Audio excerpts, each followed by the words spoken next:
Chapter 40. And the Lord spake unto Moses, saying, On the first day of the first month shalt thou set up the tabernacle of the tent of the congregation.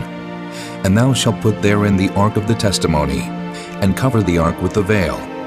And thou shalt bring in the table, and set in order the things that are to be set in order upon it. And thou shalt bring in the candlestick, and light the lamps thereof.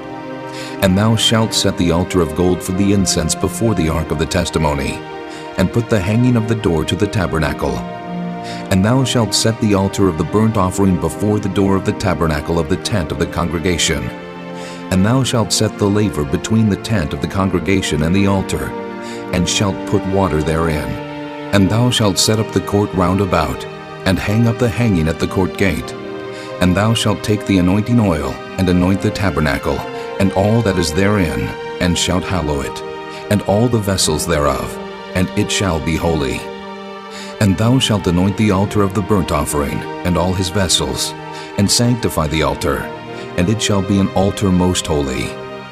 And thou shalt anoint the laver and his foot, and sanctify it. And thou shalt bring Aaron and his sons unto the door of the tabernacle of the congregation, and wash them with water. And thou shalt put upon Aaron the holy garments, and anoint him, and sanctify him, that he may minister unto me in the priest's office.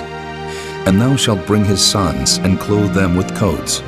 And thou shalt anoint them, as thou didst anoint their father, that they may minister unto me in the priest's office. For their anointing shall surely be an everlasting priesthood throughout their generations.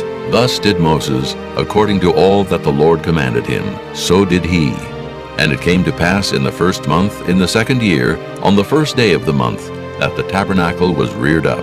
And Moses reared up the tabernacle, and fastened his sockets, and set up the boards thereof, and put in the bars thereof, and reared up his pillars. And he spread abroad the tent over the tabernacle, and put the covering of the tent above upon it, as the Lord commanded Moses. And he took and put the testimony into the ark, and set the staves on the ark, and put the mercy seat above upon the ark. And he brought the ark into the tabernacle, and set up the veil of the covering, and covered the ark of the testimony as the Lord commanded Moses. And he put the table in the tent of the congregation upon the side of the tabernacle northward, without the veil. And he set the bread in order upon it before the Lord, as the Lord had commanded Moses. And he put the candlestick in the tent of the congregation, over against the table, on the side of the tabernacle southward. And he lighted the lamps before the Lord, as the Lord commanded Moses. And he put the golden altar in the tent of the congregation before the veil, and he burnt sweet incense thereon, as the Lord commanded Moses. And he set up the hanging at the door of the tabernacle, and he put the altar of burnt offering by the door of the tabernacle of the tent of the congregation, and offered upon it the burnt offering and the meat offering, as the Lord commanded Moses. And he set the laver between the tent of the congregation and the altar, and put water there to wash withal.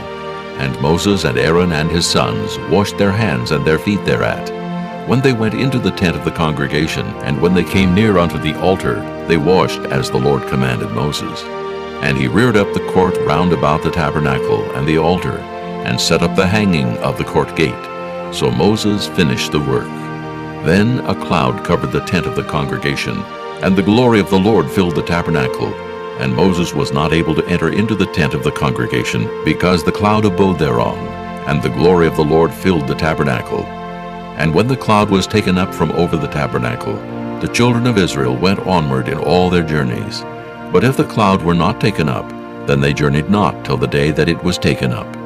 For the cloud of the Lord was upon the tabernacle by day, and fire was on it by night, in the sight of all the house of Israel throughout all their journeys. And this concludes the book of Exodus.